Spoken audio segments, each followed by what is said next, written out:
నమస్తే welcome to special drive. పశ్చిమ బెంగాల్లో పొలిటికల్ హీట్ నెలకొంది. ఢీ అంటే ఢీ అంటున్నా ఇటు బీజేపీ అలాగే టీఎంసీ పార్టీలు. అయితే పూర్వ వైభవం కోసం కామ్రేడ్లు ప్రయత్నం చేస్తున్నారు. దీంతో కోల్కతాపై పట్టుకోవడం కోసం అన్ని పార్టీలు పోటాపోటీగా వ్యూహరచన చేస్తున్నాయి. ఇప్పటికే దాదా వర్సెస్ దీదీ అన్నట్లుగా ఉంది వాతావరణం. ఇటీవల ఐపాక్ కార్యాలయంలో ఈడీ సోదాలపై సీఎం మమతా బెనర్జీ ఆగ్రహం వ్యక్తం చేశారు. ఐపాక్ సహా వ్యవస్థాపకుడు డైరెక్టర్ ప్రతీక్ జైన్ నివాసానికి ఆమె వెళ్లడంతో అక్కడ హై డ్రామా నెలకొంది. అయితే బెంగాల్ టార్గెట్ గా ముందుకెళ్తున్నారు ప్రధాని మోడీ. బెంగాలీలను మమతా సర్కార్ లూటీ చేస్తుందని ఆయన మండిపడ్డారు. త్వరలో 5 రాష్ట్రాల ఎన్నికలు ఉన్నా అందరి దృష్టి వెస్ట్ బెంగాల్ పైనే పడింది. 5 ఏళ్ల క్రితం జరిగిన ఎన్నికల్లో బీజేపీ టీఎంసీ మధ్య హోరాహోరీ పోరు జరిగింది. గత అసెంబ్లీ ఎన్నికల్లో తృణమూల్ పార్టీ గెలిచిన మమతా బెనర్జీని ఓడించి కమలనాథులు చరిత్ర సృష్టించారు. దీంతో ఈసారి ఎలాగైనా దీదీని గద్దె దింపాలని తహతహలాడుతున్నారు. అందుకే గడ్డి పూలపై దుమ్మెత్తి పోస్తోంది బీజేపీ. ఇంతకీ బెంగాల్లో దీదీ తన హవా కొనసాగించగలదా? కలకత్తా వీధుల్లో కాషాయ జెండా ఎగురుతుందా? ఇద్దరి గెలుపోటములను డిసైడ్ చేసేది ఎవరు అనే ప్రశ్నలు సర్వత్రా ఉత్కంఠ కలిగిస్తున్నాయి.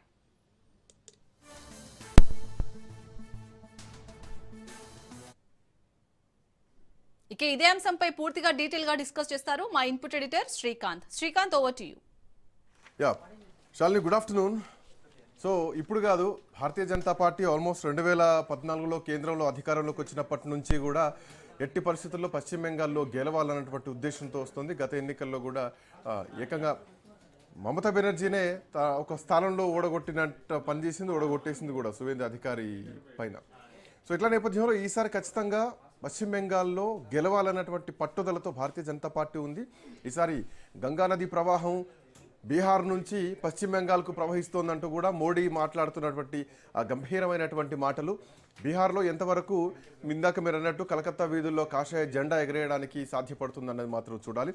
ఈసారి చాలా అంశాలని, అంటే ఇక్కడ మహిళలకు భద్రత లేదు, కాలేజ్ పోయేటువంటి అమ్మాయిలకు భద్రత లేదు, చొరబాటుదారుల నుంచి ఈ రాష్ట్రాన్ని రక్షించాలి, అవినీతిమయం అయిపోయిందంటూ కూడా ప్రధానమంత్రి మోడీ డైరెక్ట్గా దీదీని టార్గెట్ చేస్తూ మాట్లాడుతున్నారు. ఈ మధ్యకాలంలో ఐపాక్ కార్యాలయం పైన కూడా జరిపినటువంటి సోదాల విషయంలో కూడా పెద్ద సీన్ అయింది. అక్కడ మమతా బెనర్జీ ఏకంగా సోదాలు జరుగుతున్నటువంటి ఐపాక్ కార్యాలయానికి వెళ్ళడం జరిగింది. సో అక్కడి నుంచి ఒక డాక్యుమెంట్ తీసుకొని వెళ్ళిపోయారు. కీలకమైనటువంటి డాక్యుమెంట్లను ఆమె తీసుకొని వెళ్ళిపోయారు అని అఫ్కోర్స్ ఈడీ పైన ఆమె కంప్లైంట్ చేశారు. అండ్ ఈడీ పనులకు భంగం కల్పించారు మమతా బెనర్జీ అంటూ కూడా కోర్టు ఆమె పైన కామెంట్స్ చేయడం కూడా జరిగింది. బట్ ఇదేమైనా కానీ ఈసారి మాత్రం చొరబాటుదారుల నుండి డబుల్ ఇంజన్ సర్కారు వరకు వస్తుంది. సో వాళ్ళని తొలగించేసి డబుల్ ఇంజన్ సర్కారు ఖచ్చితంగా ఈసారి తీసుకొస్తాం, కేంద్ర పథకాలని కూడా రాష్ట్రంలోకి రానివ్వట్లేదు మమతా బెనర్జీ అంటూ కూడా చాలా సీరియస్గానే మాట్లాడారు. చూద్దాం ఎట్లాంటి పరిణామాలు ఉండబోతున్నాయో. అంతే సత్యం గారు కూడా మనతో పాటు జాయిన్ అయ్యారు. సత్యం గారు నమస్తే. నమస్తే శ్రీకాంత్. సో దీదీ విషయానికి వస్తే అందరూ శత్రువులే. కాంగ్రెస్ పార్టీ తనతో కలిసి రాదు, భారతీయ జనతా పార్టీ ఇప్పుడు రాజకీయంగా బద్ధశత్రువే ఉన్నారు. సో ప్రతిపక్షాలు ఆల్వేస్ ప్రతిపక్షాల్లో ఉంటారు. దీదీ ఒంటరిగానే ఈ ఎన్నికల యుద్ధ క్షేత్రంలో ఉన్నారు. సో ఎట్లాంటి పరిణామాలు ఉండబోతున్నాయి, ఎట్లా ఈ ఎలక్షన్స్ జరగబోతున్నాయి, మమతా బెనర్జీ ఎట్లా ఎదుర్కోబోతున్నారు, బీజేపీ వ్యూహాన్ని ఎట్లా చూడొచ్చు? ఇప్పటికే 11 మంది కమిటీని కూడా భారతీయ జనతా పార్టీ వేసింది అక్కడ గెలుపు వ్యూహాల కోసం. ఎట్లా చూడవచ్చు సార్ ఈ ఎపిసోడ్ని?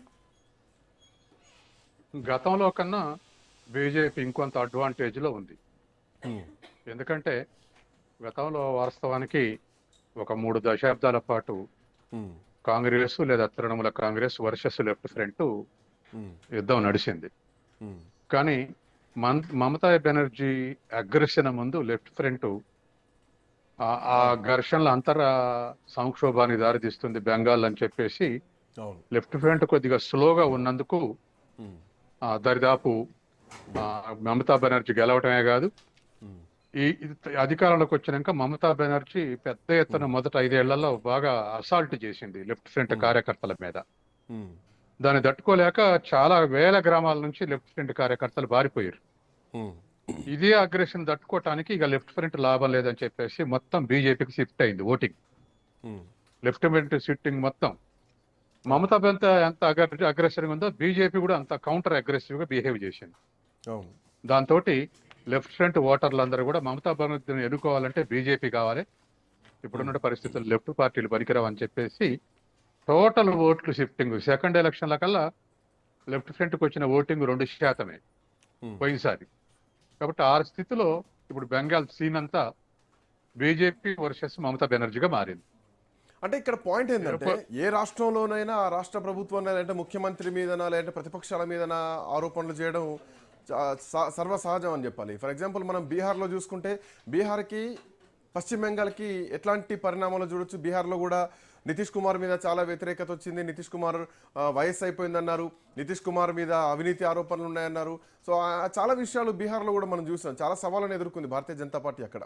ఇప్పుడు అట్లాంటి పరిణామాలు అట్లాంటి కామెంట్సే మమతా బెనర్జీ విషయంలో కూడా చేస్తున్నారు. సో ఇక్కడ అవినీతి జరుగుతోందన్నారు, ఆడపిల్లలకు రక్షణ లేదన్నారు, చొరబాటుదారులు వస్తున్నారన్నారు, వాళ్ళు ఇక్కడికి వచ్చి వాళ్ళు ఓట్లు వేస్తున్నారు, వాళ్ళ ఓట్లతోటే దీది గెలుస్తుందన్నారు. అసలు ప్రజలను పట్టించుకోవట్లేదు. ప్రజలంటేనే ఒక శత్రువులాగా చూస్తుంది. మోరోవర్ మత ఘర్షణలు జరుగుతూనే ఉంటాయి ఇక్కడ. ఇవన్నీ కూడా కామెంట్ చేస్తుంది. కేంద్ర ఫలాలు పథకాలు కూడా టీఎంసీ తీసుకురానివ్వట్లేదు పశ్చిమ బెంగాల్లో అంటూ ఓన్ చేసుకునేటువంటి ప్రయత్నం భారతీయ జనతా పార్టీ చేస్తోంది. సో బీహార్కి ఇప్పుడు పశ్చిమ బెంగాల్కి ఎట్లాంటి పరిణామాలు చూడొచ్చు? బీహార్లో మొదట నితీష్ కుమార్ని అవమానించే విధంగా వ్యవహరిస్తే నితీష్ కుమార్ బీహార్ ప్రజలకు దగ్గర మనిషి. అవును, తను అటు ఒకసారి కాంగ్రెస్ పోయి మళ్ళీ ఇటు ఫ్రంట్కి వచ్చి తన ఇండివిజువల్ క్రెడిబిలిటీ కూడా తగ్గింది అనుకున్నాం మనం. కానీ ఆ మేరకు బీజేపీ కాంపెన్సేట్ చేసింది. తర్వాత నితీష్ కుమార్ని చేయట్లేదు, బీజేపీ ముఖ్యమంత్రి కాబోతున్నప్పుడు డిసడ్వాంటేజ్లు ఉందని తెలుసుకున్న బీజేపీ వెంటనే నితీష్ కుమారే ముఖ్యమంత్రి అని ఎలక్షన్లో ఇంకా 2-3 రోజులు ఉందనగా డిక్లేర్ చేసింది బీజేపీ. ఆ కలర్ ఇచ్చింది. అంటే ఏవైతే డిసడ్వాంటేజ్ కాబోతున్నాయో వాటిని అడ్వాంటేజెస్ గా మర్చుకుంది. తర్వాత బీహార్ ఎలక్షన్ల ముందల 2-3 అనౌన్స్మెంట్ కూడా సెంట్రల్ పే కమిషన్ ఎనామలీస్ ప్రకటించింది ఎలక్షన్ల ముందలనే. అంటే సెంట్రల్ గవర్నమెంట్స్ మొత్తం ఎంప్లాయీస్ పెన్షన్ అంతా ఆశపడే విధంగా చేసింది. తర్వాత బీహార్ కావాల్సినటువంటి దాంట్లో ముఖ్యంగా మహిళల అకౌంట్ లో 10,000 జమ చేసుకుంటూ రావటం అనేది ఇంకా అడ్వాంటేజ్ అయింది. కాబట్టి ఎక్కడెక్కడైతే లూప్ హోల్స్ ఉన్నాయో, ఎక్కడెక్కడైతే డిసడ్వాంటేజ్ వస్తే వాటిని కరెక్ట్ చేసుకుంటూ వచ్చారు ఇద్దరు, బీజేపీ నితీష్ కుమార్. ఇప్పుడు బెంగాల్ ఎన్నికలు వచ్చే వరకల్లా అక్కడ అధికారం లేదు బీజేపీ కానీ బీజేపీ మిత్రపక్షం కానీ. కాబట్టి మమతా బెనర్జీని అలా కాకుండా కౌంటర్ ఎక్కడెక్కడైతే ల్యాప్సెస్ ఉన్నాయో, గతంలో కేసీఆర్ సెంట్రల్ గవర్నమెంట్ వైరుధ్యం వల్ల రాష్ట్రం ఎట్లా నష్టపోయిందని చెప్పేసి అనుకున్నారు ప్రజలు. అట్లా ఇప్పుడు మమతా బెనర్జీ బీజేపీకి వ్యతిరేకంగా వచ్చినటువంటి కౌంటర్ లో బీజేపీ చెప్పి కొన్ని నమ్మే అవకాశం ఉంది. ఇవిడ పెడసరంగా ఉండబట్టే. నన్ను అడిగితే బీజేపీ చేస్తున్న కామెంట్ ఏంటంటే ఒక ఎలక్షన్ మిషన్ లాగానే పోతోంది. ఢిల్లీ విషయంలో చూసుకున్నా కానీ, మొన్న మహారాష్ట్ర మున్సిపల్ ఎలక్షన్ విషయం చూసుకున్నా కానీ, అంతకుముందు మహారాష్ట్రలో ఏక్నాథ్ షిండేతో కలిసి ప్రభుత్వాన్ని ఏర్పాటు చేసేటువంటి విషయం కానీ, ఈవెన్ హర్యానా విషయంలో ఎవరు ఎక్స్పెక్ట్ చేయకుండా సో గెలుపుల పరంపర ఒక ఎలక్షన్ మిషన్ లాగా బీజేపీ ముందుకెళ్తుంది. మోరోవర్ గతంలో కూడా 2021లో కూడా బెంగాల్ ఎన్నికల టైంలో కూడా మమతా బెనర్జీ అవినీతి గురించి చాలా గట్టిగానే బీజేపీ ఫైట్ చేస్తేనే 70+ సీట్లు రావడం జరిగింది. సో ఇప్పుడు అంతకు మించినటువంటి అంటే బీహార్లో జంగిల్ రాజ్ అనేటువంటి నినాదాన్ని ఎట్లయితే పట్టుకెళ్లారో, ఇప్పుడు మహాజంగిల్ రాజ్ అని చెప్పేసి ఈ నినాదాన్ని పశ్చిమ బెంగాల్లో సేమ్ అదే సిద్ధాంతంతో వెళ్తూ ఉన్నారు. సో ఇది పనిచేస్తుందా? పాయింట్ నెంబర్ 1 అయితే కనుక చొరబాటుదారుల అంశం ఎంతవరకు బీజేపీ కలిసి వస్తుంది. ఇంకోటి సర్ప్ లక్ష్యాలతోటి లక్షలాది ఓట్లను తొలగించారు. వీళ్ళంతా కూడా పశ్చిమ బెంగాల్ నుంచో బంగ్లాదేశ్ వీళ్ళంతా చొరబాటుదారులే, వాళ్ళనే కాపాడుతుంది. అంటే ఆ ఓట్లన్నీ కూడా పోయినాయి. సో ఈ ఎపిసోడ్లో చేంజ్ అయ్యేసరికి చాలా పరిణామాలు మారుతూ వచ్చాయి. సో ఈ అంశాలు ఎంతవరకు ఈసారి వర్కౌట్ అయితే భారతీయ జనతా పార్టీకి? మనం ఒక్కొక్క విషయాన్ని అనాలిసిస్ చేస్తే సర్ ఏ రాష్ట్రంలో అయినా సర్ ఇంప్లిమెంట్ చేసిన దగ్గరలో బీజేపీకి అడ్వాంటేజ్ అవుతుంది. ఖచ్చితంగా ఇక్కడ కూడా రిలేటివ్ అడ్వాంటేజ్ బీజేపీకే ఉంటుంది. దాదాపు 70 నుంచి 1 కోటి మధ్య ఓటర్లను తొలగించారు బెంగాల్లో. కాబట్టి ఈ సర్ ఇంప్లిమెంటేషన్ అనేది బీజేపీకి అడ్వాంటేజ్ నెంబర్ 1 పాయింట్. నెంబర్ 2 సొరబాటుదారులు. కాబట్టి సొరబాటుదారులు ఏరేసినాం, సొరబాటుదారులకు ఓటు హక్కు ఇవ్వలేదు అన్నప్పుడు ఖచ్చితంగా అది కూడా బీజేపీకి అడ్వాంటేజ్. ఎందుకంటే పాజిటివ్ రిలేషన్స్ ఉన్నప్పుడు బంగ్లాదేశ్ శరణార్థులందరూ రమ్మని పిలిచాం మనం. ఆనాడు అది ఒక పెద్ద ప్రెస్టీజియస్ ఇష్యూ, భారతదేశం హానర్ చేసింది అనేది. ఇప్పుడు అది బీజేపీ దాని అడ్వాంటేజ్ గా తీసుకుంటుంది. కాబట్టి ఇది 2వ అడ్వాంటేజ్ కూడా బీజేపీకి ఉంది. మూడోది లెఫ్ట్ ఫ్రంట్ ఓటర్లు ఇంకా ఎరోజన్ వస్తే, అంటే అంతకన్నా ఇంప్రూవ్ కాకపోతే అది కూడా బీజేపీకి అడ్వాంటేజ్. లెఫ్ట్ ఫ్రంట్ ఓట్లు వచ్చి సెక్యులర్ ఓట్లు జీల్చగలిగితే అది కూడా బీజేపీ అడ్వాంటేజ్. అలాగాది 1%, 2% ఓట్లు ఉంటాయి అనుకుంటే అది బీజేపీకి ఖచ్చితంగా 5%, 10% లెఫ్ట్ ఫ్రంట్ పెరిగితే అది సెక్యులర్ ఓట్స్ కు నష్టం. కాబట్టి అది కూడా బీజేపీకి అడ్వాంటేజే. ఉమ్, అందుకని ఇవాళ ముస్లిమ్స్ కూడా బీజేపీలో ముస్లిమ్స్ ఎక్కువ, కేరళ లెక్కనే బెంగాల్ కూడా ముస్లిమ్స్ పాపులేషన్ చాలా ఇన్ఫ్లుయెన్స్ చేసేటువంటి 50 నియోజకవర్గాలు ఇన్ఫ్లుయెన్స్ చేసే స్థాయిలో ఉన్నది. ఉమ్, వాటిలలో కూడా చీలిక రాకుండా అవి మమతా బెనర్జీకి వేస్తారంటే, బీజేపీకి వ్యతిరేకంగా వేస్తారంటే ఆ మేరకు డిఎంసీ లాభపడుతుంది. ఉమ్, కాబట్టి లెఫ్ట్ ఫ్రంట్ చీలిస్తే మిగతా చోట్లనేమో బీజేపీకి నష్టం అయితే ఆ, ఈ ముస్లిమ్స్ ఉన్న నియోజకవర్గాల్లో మమతా బెనర్జీకి మమతా బెనర్జీ. నష్టం జరుగుద్ది. కానీ ఇప్పుడున్న వార్ ఎండ్ టు ఎండ్ రెండింటి మధ్యన వార్ జరుగుతుంది కాబట్టి లెఫ్ట్ ఫ్రంట్ ఇంప్రూవ్ అయిద్దని నేను అనుకోవట్లేదు ఓటింగ్ శాతంలో. అంటే ఇక్కడ మమతా బెనర్జీ ఏమైనా తన ఆలోచన విధానం మార్చుకునేటువంటి అవకాశం ఉందా? ఎందుకంటే గతంలో 2020లో బీహార్లో ఎన్నికల తర్వాత దీపాంకర్ భట్టాచార్య లాంటి కొంతమంది నాయకులు భారతీయ జనతా పార్టీకి వ్యతిరేకంగా మమతా బెనర్జీతో చేతులు కలపడానికి వామపక్షాలకు సలహాలు ఇచ్చారు. వాళ్ళు వామపక్షాలన్నీ మమతాతో కలవండి అని చెప్పేసి. బట్ మమతా బెనర్జీ వాళ్ళని దగ్గర రాలేదు, కాంగ్రెస్ పార్టీని అసలే దగ్గర రానియలేదు, ఇప్పుడు ఆయనతో కూడా కాంగ్రెస్ పార్టీ దగ్గర రానియదు. బట్ మమతా బెనర్జీ ఇప్పుడు ఏమైనా ఆప్షన్స్ వెతుక్కునేటువంటి పరిస్థితులు ఉన్నాయా? మమతా బెనర్జీ కొంత ఉండదు, సపోర్ట్ ఉండదు. వామపక్షాలని కాంగ్రెస్ ని విమర్శించదు. ఎందుకంటే వాటి సానుభూతి పరులకు మమత అంటే ఎంత వ్యతిరేకత, బీజేపీ అంటే కూడా అంతే వ్యతిరేకత ఉంది. అవును, కాబట్టి బీజేపీకి వ్యతిరేకంగా ఓట్లు తను రాబట్టుకోవడం కోసం వాళ్ళతోటి సాఫ్ట్ గా ఉంటది. అవును, వాళ్ళ మీద లెఫ్ట్ ఫ్రంట్ మీద కానీ కాంగ్రెస్ మీద కానీ అటాక్ చేయదు. ఉమ్, తర్వాత ఏదో ఒక సెక్యులర్ గవర్నమెంట్ మనం రావట్లేదు అధికారంలోకి పోయి మమతా బెనర్జీని అన్న ఉండేవండి, బీజేపీ వస్తే ఇంకా పెద్ద ప్రమాదం, ఉమ్, మత స్వేచ్ఛ ఉండదు, తర్వాత సెక్యులర్ ఫ్రెండ్స్ ఉండవు. కాబట్టి అనుకొని వాళ్ళ సానుభూతి పరులు కూడా వీళ్ళకి ఓటేసే అవకాశం ఉంది, ఉమ్, మమతా బెనర్జీకి ఓటే అవకాశం ఉంది. కాబట్టి వాళ్ళ మీద అటాక్ పెట్టకుండా అటాక్ మొత్తం బీజేపీ మీద పెట్టే వాళ్ళ ఓట్లను కూడా సానుభూతి పొందేందుకు ప్రయత్నం చేస్తుంది మమతా బెనర్జీ. ఉమ్, కాబట్టి ఇప్పుడు ఉన్నటువంటి పరిస్థితుల్లో ఏదేమైనా బీజేపీ అడ్వాంటేజ్ ఉంది బెంగాల్లో. ఉమ్, ఎందుకంటే ఇప్పటికే 2 సార్లు ముఖ్యమంత్రి అయింది మమతా బెనర్జీ. అవును, అవును, కాబట్టి ఎంతో కొంత యాంటీ ఎస్టాబ్లిష్మెంట్ కూడా ఉంటుంది. తర్వాత మమతా బెనర్జీ యొక్క పార్టీ యొక్క అగ్రెసివ్నెస్ కూడా తగ్గలేదు. అవును, పాయింట్. అది బీజేపీ కార్యకర్తల మీద దాడి చేస్తుంది, లెఫ్ట్ ఫ్రంట్ కార్యకర్తల మీద దాడి చేస్తుంది. ఉమ్. కాబట్టి దీన్ని ఇష్టపడినటువంటి వ్యక్తులను ఇక్కడ మనం అభిషేక్ బెనర్జీ గురించి ఒకసారి మాట్లాడుకుందాం. ఎందుకంటే గతంలో జేపీ నడ్డా కూడా అభిషేక్ బెనర్జీని టార్గెట్ చేస్తూ పోయిన ఎన్నికల్లో ఆయన చాలా అవినీతి మంత్రులు అని చెప్పి, అవినీతి పరుడు అని చెప్పేసి మాట్లాడారు. అండ్ మనం చూడొచ్చు ఢిల్లీ ఎలక్షన్స్ కంటే ముందు కూడా మనీష్ సిసోడియా విషయంలో కానీ, కేజ్రీవాల్ విషయంలో కానీ ఎట్లాంటి ఎపిసోడ్ జరిగిందో మనం చూడొచ్చు. ఢిల్లీని ఢీ కొట్టడానికి, ఢిల్లీ పైన జెండా ఎగరేయడానికి భారతీయ జనతా పార్టీకి చాలా కాలం పట్టింది. అట్లాంటి ఎఫర్ట్సే పశ్చిమ బెంగాల్ విషయంలో కూడా జరుగుతున్నాయి. మొన్న జరిగినటువంటి ఐపాక్ కార్యాలయం మీద జరిగినటువంటి ఈడీ రైట్సే కావచ్చు, అండ్ అభిషేక్ బెనర్జీ మీద చేస్తున్నటువంటి కామెంట్సే కావచ్చు. మోరోవర్ ఏంటంటే ఎక్కడా కూడా మమతా బెనర్జీ మీద అవినీతి ఆరోపణలు ఎక్కడా పెద్దగా వచ్చింది ఏమీ లేదు, అభిషేక్ బెనర్జీ వైపు వెళ్తూ ఉన్నాయి. సో ఒక ఢిల్లీ ఎపిసోడు, కేజ్రీవాల్ లాంటి ఎపిసోడు, మనీష్ సిసోడియా ఎపిసోడు మనం పశ్చిమ బెంగాల్లో చూసేటువంటి అవకాశాలు ఉంటాయా? ఖచ్చితంగా అండి.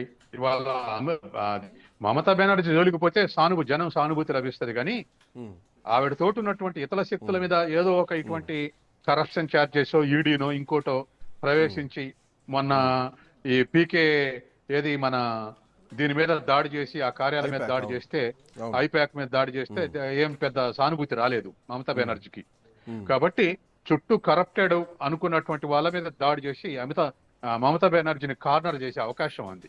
కేజ్రీవాల్ ని కూడా అట్నే కార్నర్ చేశారుగా, మిగతా వాళ్ళని అరెస్ట్ చేసి తన చేతులు విరిచేశారు. కాబట్టి ఇక్కడ కూడా మమతా బెనర్జీ చుట్టూ ఉన్నటువంటి వాళ్ళ చుట్టూ ఉచ్చు బిగిస్తుంది, దాంట్లో సందేహం లేదు. తర్వాత బీజేపీ అటువంటి వాటికి భయపడట్లేదు. ఏది ఇటువంటి ఎలక్షన్ల ముందు చేస్తే అనుకోవట్లేదు. అటాక్ చేసి ఎదుట పార్టీలు నర్వస్ చేసేందుకు నెడుతుంది తప్ప సానుభూతి పోతుంది అనేటువంటి ఆలోచన. ఒకవేళ మమతా బెనర్జీ మీద ఇట్లాంటి అటాకింగ్ చేస్తే ఏమైనా సానుభూతి పెరుగుతుంది? ఎందుకంటే ఒక లాలూ యాదవ్ కు ఉన్నటువంటి అవినీతి ఆరోపణలు, లేదంటే మిగతా కొన్ని ఇష్యూస్ లో లాలూ ప్రసాద్ యాదవ్ కు నేరుగా ఆయనకే అవినీతి ఆరోపణలు వచ్చినాయి. బట్ మమతా బెనర్జీ మీద నేరుగా ఏం రాలేదు, ఆమె చుట్టుపక్కల ఉన్న వాళ్ళ మీద నుంచి వస్తూ ఉన్నాయి. సో అక్కడ టార్గెట్ చేసి మమతానే ఏమన్నా ఢీ కొట్టేటువంటి అవకాశం ఉందా? అటాక్ చేసే ఛాన్స్ ఆ వేలో అలా చేస్తే బీజేపీ నష్టపోద్ది. ఎందుకంటే బెంగాలీలు వాళ్ళకి సింబాలిక్ గా ఒక 25 ఏళ్ళు జ్యోతి బసుని, ఒక 25 ఏళ్ళు బుద్ధదేవ్ భట్టాచార్యాన్ని, ఒక 15 ఏళ్ళు మమతా బెనర్జీని వాళ్ళ సింబల్ గా భావిస్తున్నారు. బెంగాల్ యొక్క సింబల్ గా భావిస్తున్నారు. కాబట్టి బెంగాల్ మీద దాడి చేసిరు అనుకుంటాడు. మమతా బెనర్జీ మీద దాడి చేస్తే బెంగాల్ మీద దాడి చేసిరు అనుకుంటారు ప్రజలు. సో ఒక ఎమోషనల్ అటాక్ జరుగుతుందని ఫీల్ అవుతారు. అందుకని Point. మమతా బెనర్జీ జోలికి పోయే అవకాశం లేదు. ఇవాళ కూడా తెలంగాణలో కేటీఆర్ జోలికి పోయినా, కవిత జోలికి పోయినా, అరెస్ట్ చేసినా, కేసులు పెట్టే పెద్ద సానుభూతి లేదు. అవును. కానీ కేసీఆర్ జోలికి పోతే ఖచ్చితంగా డిఫరెంట్ ఉంటుంది. ఉమ్, తప్పు చేసినా డిఫరెంట్ ఉంటుంది. ఉమ్, పెద్ద మనిషి అని. ఇప్పుడు చంద్రబాబు నాయుడు జోలికి పోతే ఏమైంది? మాజీ ముఖ్యమంత్రి, 15 ఏళ్లు పెద్ద మనిషి, ఈ వయసులో ఆయన తిప్పల పెడుతుర్రు, జైలు లేచి అనేది వచ్చింది. రేపు పొద్దున కేసీఆర్ మీద మమతా పోయినా అదే బెనర్జీ- ఎఫెక్ట్ అయింది.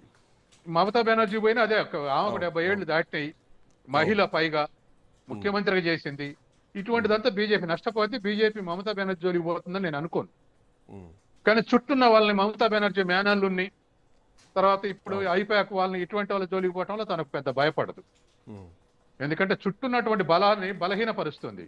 వాస్తవం. అవును. ఆ బలాలను బలహీనపరిస్తే ఖచ్చితంగా మిగతా వాళ్ళు కొంతమంది నోట్లు అవుతారు, కొంతమంది చాటుకుంటారు. భారం అంతా మమతా బెనర్జీ మీద పడుతుంది.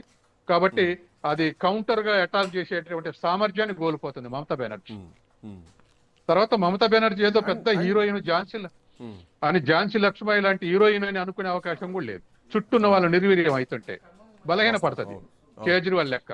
కాబట్టి అటువంటి బీజేపీకి మంచి వ్యూహాల అనుభవంలో ఉన్నాయి. కాబట్టి ఉన్నాయి, అనుభవాలు ఉన్నాయి, వ్యూహాలు ఉన్నాయి. మోర్ ఓవర్ బీహార్ అంటే బీహార్ తర్వాత భారతీయ జనతా పార్టీ ఢిల్లీ, బీహార్, ఆ తర్వాత నెక్స్ట్ ఇప్పుడు అస్సాంను కూడా టార్గెట్ చేస్తున్నారు, తర్వాత కేరళను టార్గెట్ చేస్తున్నారు, ఇప్పుడు పశ్చిమ బెంగాల్ టార్గెట్ చేస్తున్నారు. అండ్ ఎక్కడ కూడా మున్సిపాలిటీలను కూడా వదలట్లేదు. మొన్న ముంబై ఎలక్షన్స్ మనం చూడొచ్చు, మున్సిపాలిటీలను టార్గెట్ చేస్తున్నారు, ఆ రాష్ట్ర శాసనసభలను టార్గెట్ చేస్తున్నారు. మొన్న ఐ థింక్ సో అస్సాంలో జరిగినటువంటి ఒక సభలో కూడా ప్రధానమంత్రి ఒకటే మాట అన్నారు, మా నెక్స్ట్ టార్గెట్ పశ్చిమ బెంగాల్, తర్వాత అస్సాం, తర్వాత కేరళ. సో ఈ రాష్ట్రాల మీద ఖచ్చితంగా బీజేపీ జెండా ఎగరేస్తా ఉన్నారు. అంటే గతంలో కూడా వామపక్ష పార్టీలు ఉన్నటువంటి స్థానాల్లో భారతీయ జనతా పార్టీ జెండా ఎగరేసినటువంటి ఎగ్జాంపుల్స్ కూడా మనం చూసినాం.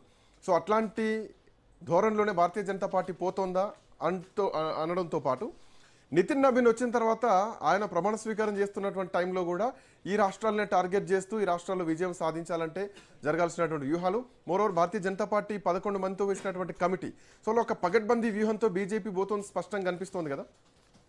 ఇప్పుడు బీజేపీ ఎంత షార్ప్ గా ఉన్నదంటే, గతంలో ఈ 50 ఏళ్లలో ఏదైనా ఎలక్షన్లు వస్తుంటే స్టేట్ పిఆర్సీ అనౌన్స్ చేసేది. అవును. ఉద్యోగస్తులు, పెన్షన్లు అందరూ ఆకట్టుకోవటానికి, నోరుగల వర్గం కాబట్టి. అవును.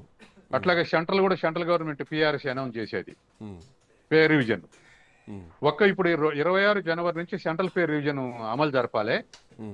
ఢిల్లీలో 42% మంది ఓటర్లు సెంట్రల్ పెన్షనర్లు, ఉద్యోగస్తులు. పిఆర్సీ అనౌన్స్ చేసింది ఇయ్యకుండానే. బీఆర్ ఎలక్షన్ల ముందల PRC, 7th PRC, 8th PRC యొక్క అనామలీస్ అనౌన్స్ చేసింది. ఇప్పుడు రేపు 29 ఎలక్షన్ల ముందల పిఆర్సీ అనౌన్స్ చేస్తుంది. అంటే ఒక్క పిఆర్సీని 3 చోట్ల వాడుకుంది 3 ఎలక్షన్లల్లా. అంత షార్ప్ ఉంది. అందుకని ఇవాళ బెంగాల్లో కూడా అదే పరిస్థితి సృష్టిస్తుంది. చుట్టూన్నటువంటి హ్యాండ్స్ ని, మమతా బెనర్జీ హ్యాండ్స్ ని ఎరగొడుతుంది. మమతా బెనర్జీ జోలికి పోకుండానే చుట్టుముడుతుంది. కాబట్టి ఇవాళ బెంగాల్లో, తర్వాత మరొకటి కూడా, ఇవాళ నాన్ ముస్లిం ఏరియాల్లో బీజేపీ ఫేవర్ గా ఉందని అంటున్నారు రిపోర్ట్స్, ఒక 50 నియోజకవర్గాలు తప్ప. కాబట్టి ఇవన్నీ కూడా బీజేపీకి అడ్వాంటేజ్ గా మారే అవకాశం ఉంది. తర్వాత వీక్ అయింది అనుకుంటారు. బీజేపీ వర్షన్ చూసుకుంటే గెలిచిన ట్రాక్ రికార్డులు అన్నీ కూడా 2024 లోక్సభ ఎన్నికల తర్వాతనే, before Lok Sabha and after Lok Sabha. అబ్కి బార్ 400 పార్ అని చెప్పి 400 సీట్లు ఈసారి కొడతామని చెప్పినటువంటి భారతీయ జనతా పార్టీ కొట్టలేకపోయింది. ఈవెన్ ఎన్డీఏ మిత్రపక్షాలను పెట్టుకుని కూడా ఆఖరికి బీహార్ మళ్ళీ చంద్రబాబు నాయుడు ఈ ఇద్దరు సపోర్ట్ తోటే కేంద్రంలో ఉంది. అట్లాంటి బీజేపీ స్ట్రాటజీస్ ఎక్కడ మార్చుకుంది? ఈ గెలిచే రికార్డులన్నీ కూడా 2024 తర్వాత గెలుస్తున్నటువంటి ఎన్నికలే. సో ఈ స్ట్రాటజీలు ఎక్కడ మారుతున్నాయి? బీజేపీలో చేంజ్ ఓవర్ ఎక్కడ వచ్చింది? ఈ పార్లమెంట్ ఎలక్షన్ లో పోటీ చేస్తే ఎప్పుడైనా బీజేపీ అడ్వాంటేజ్ ఉంటుంది. ఎప్పుడైనా బీజేపీకి పార్లమెంట్ లో సీట్లు ఎక్కువ వస్తాయి, ఓటింగ్ శాతం ఎక్కువ వస్తాయి. అసెంబ్లీలో తక్కువ శాతం వస్తుంది. లోకల్ బాడీ ఎలక్షన్స్ వస్తే ఇంకా తక్కువ శాతం వస్తుంది. దానికి వాళ్ళ మన తెలంగాణ ఎగ్జాంపుల్, 8 పార్లమెంట్ సీట్లు గెలిచిర్రు. కానీ మొన్న గ్రామ పంచాయతీ ఎలక్షన్లో 700 గెలిచిర్రు. అంటే దాని అర్థం ఏమిటి? వాళ్ళ నెట్వర్క్ స్ట్రాంగ్. ఉత్తరప్రదేశ్, మహారాష్ట్ర అటువంటి నెట్వర్క్ స్ట్రాంగ్ ఉన్న దగ్గర గెలుస్తారు తప్ప మిగతా చోట పార్లమెంట్ సీట్లు వస్తే Modi advantage, national party advantage ఉంది దానికి. పాయింట్. అవును. ఆ సందర్భంగా వచ్చినటువంటి ఓటింగ్ శాతము వాళ్ళ కాన్ఫిడెన్స్ ని, జనం కాన్ఫిడెన్స్ నిలబెడుతుంది. ఉదాహరణ తమిళనాడులో మన పార్లమెంట్ ఎలక్షన్ లో 18% ఓటింగ్ వచ్చింది. బెంగాల్లో దగ్గర 40% దగ్గరికి వచ్చింది. ఈ ఓటింగ్ శాతం నేషనల్ ఎలక్షన్ లో అడ్వాంటేజ్ ప్రకారం వస్తుంది. శాసనసభలకు ఆ ఓటింగ్ శాతం వాళ్ళకు నిలబెడుతుంది, కాన్ఫిడెన్స్ నిలబెడుతుంది. రైట్. దాంతో వాళ్ళకు ఇంకా మిగతా పార్టీల యొక్క ఓటింగ్ శాతాన్ని ఎంత మనం రాబట్టుకోవాలనేటువంటి దానికి నిర్ణయించుకుంటుంది. కాబట్టి అటువంటి అడ్వాంటేజ్ బీజేపీకి ఉంటుంది. థ్యాంక్ యూ సత్యం గారు, thanks for joining. So okay. ఎన్నికల యంత్రంగా వెళ్తున్నటువంటి భారతీయ జనతా పార్టీ ఖచ్చితంగా పశ్చిమ బెంగాల్లో గెలవాలన్నటువంటి వ్యూహంతోనే ముందుకెళ్తోంది. మమతా బెనర్జీని ఢీ కొట్టాలంటే, మమతా బెనర్జీని శక్తిహీనులు చేయాలంటే ముందు చుట్టూ ఉన్నటువంటి వాళ్ళందరినీ టార్గెట్ చేస్తూ వెళ్తున్నది మనకు ఉన్నటువంటి అనాలిసిస్ చూస్తే కనిపిస్తుంది.